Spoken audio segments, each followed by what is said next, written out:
Hello everyone. Welcome to my channel. இந்த வீடியோல artificial intelligence என்றால் என்னங்கிறத பத்தி தான் பார்க்க போறோம்.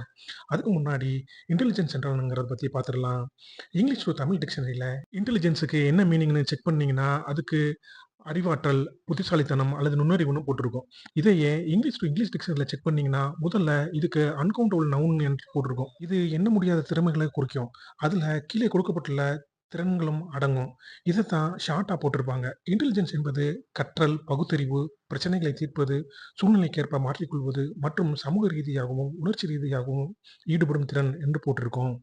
பறவைகள், விலங்குகள் மற்றும் மனிதர்களில் இந்த வகையான புத்திசாலித்தனத்த, அதாவது இன்டெலிஜென்ஸ நாம் காண முடியும். இது அவர்களுக்கு இயற்கையானது. எனவே நாம் அதை இயற்கை நுண்ணறிவு, அதாவது நேச்சுரல் இன்டெலிஜென்ஸ் என்று அழைக்கிறோம். இந்த நேச்சுரல் இன்டெலிஜென்ஸ் மனிதர்களிடம் இருக்கும்போது, அதை மனித நுண்ணறிவு, அதாவது ஹியூமன் இன்டெலிஜென்ஸ் என்று அழைக்கிறோம். மற்ற விலங்குகளை விட ஹியூமன் இன்டெலிஜென்ஸ் சிறந்தது. ஏனென்றால் மனிதர்கள் வித்தியாசமாக, வழக்கத்திற்கு மாறாக, அதாவது ஒரு புதிய கண்ணோட்டத்தில் சிந்தித்து யோசனைகளை கொண்டு வர முடியும்.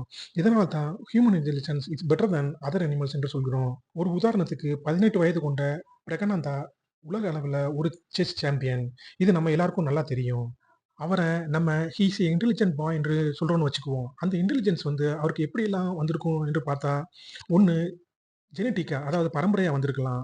செஸ் பற்றி நல்லா லேர்ன் பண்ணி, அண்டர்ஸ்டாண்ட் பண்ணிக்கிட்டு, புதுசா ஐடியாவ வளர்த்துட்டு, அத அப்ளை பண்ணி பார்ப்பதன் மூலமா கூட வந்திருக்கலாம். லாஜிக்கா சிந்திச்சு, சாலிடா ப்ரூஃப வச்சு முடிவு எடுப்பதன் கூட வந்திருக்கலாம். ஒரு ப்ராப்ளத்த கையில எடுத்து அனலைஸ் பண்ணி, அத சால்வ் பண்றதால கூட வந்திருக்கலாம். வெவ்வேறு சிட்யூவேஷன் அல்லது என்வைரன்மென்ட்க்கு அட்ஜஸ்ட் பண்ணுவதால கூட வந்திருக்கலாம். இந்த மாதிரி இன்னும் பல உதாரணங்கள் திறமைகளுக்கு இருக்குது. இப்ப ஆர்டிஃபிஷியல் இன்டெலிஜென்ஸ் என்றால்ங்கிறத பத்தி பார்ப்போம். ஆர்டிஃபிஷியல் இன்டெலிஜென்ஸ் என்பது ஆர்டிஃபிஷியல் மற்றும் இன்டெலிஜென்ஸ் ஆகிய 2 சொற்களால் ஆனது. இதில் ஆர்டிஃபிஷியல் என்றால் மனிதனால் உருவாக்கப்பட்ட பொருள் என்றும், இன்டெலிஜென்ஸ் என்றால் அறிவாற்றல் அல்லது சிந்தனை சக்தி என்பதையும் குறிக்கும். சுருக்கமா ஏஐ என்பது மனிதனால் உருவாக்கப்பட்ட அறிவாற்றல் அல்லது புத்திசாலித்தனம் அல்லது நுண்ணறிவு என்று பொருள். இந்த ஏஐய கீழ்க்கண்டவாறு டிஃபைன் பண்றாங்க. ஆர்டிஃபிஷியல் இன்டெலிஜென்ட் என்பது மனிதனைப் போல சிந்திக்கக்கூடிய, மனிதனைப் போல செயல்படக்கூடிய மற்றும் மனிதனைப் போல முடிவுகளை எடுக்கக்கூடிய ரோபோ மிஷின்களில் ஹியூமன் இன்டெலிஜென்ஸ சிமுலேட் பண்றது தான். உதாரணமா, மனிதன் கூட செஸ் விளையாடுகிற ரோபோட்ட சொல்லலாம். Artificial intelligence, machine learning, neural networks மற்றும் டீப் லேர்னிங் ஆகிய எல்லாம் ஏஐங்கிற டொமைன்ல ஒன்றுக்கொன்று இன்டர் ரிலேட்டடான ஃபீல்ட்ஸ் தான். ஏஐங்கிறது subset of data science.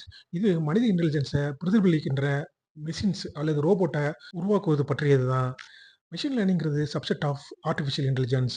Machine learning என்பது டேட்டா மூலம் எப்படி முடிவுகள் மற்றும் கணிப்புகள் எடுப்பது என்பதை கம்ப்யூட்டர்களுக்கு கற்றுக் கொடுப்பது தான். நியூரல் நெட்வொர்க்ஸ் என்பது மனித மூளை எவ்வாறு செயல்படுகிறது என்பதை அடிப்படையாகக் கொண்டது. எனவே அது மனித மூளையால் ஈர்க்கப்பட்ட மாடல்ஸ், அதாவது மாதிரிகள் என்று அழைக்கப்படுகிறது. இவைகள் ஒரு டேட்டாவில் உள்ள பேட்டர்ன எப்படி ரெகக்னைஸ் பண்றது என்கிறத கற்றுக்கொண்டு, அதன் மூலம் அவுட்புட்ட பிரெடிக்ட் பண்ணுகிறது. டீப் லேர்னிங் என்பது subset of machine learning. Deep learning complex ப்ராப்ளத்த சால்வ் பண்றதுக்கு ஆர்டிஃபிஷியல் நியூரல் நெட்வொர்க்ஸ யூஸ் பண்ணுது. இது அளவுக்கு அதிகமான டேட்டாவ யூஸ் பண்றதுனால பெர்ஃபார்மன்ஸும், ரிசல்ட்டும் கரெக்ட்டா இருக்குது. அவ்வளவுதாங்க. Thank you. தேங்க்ஸ் ஃபார் வாட்சிங்.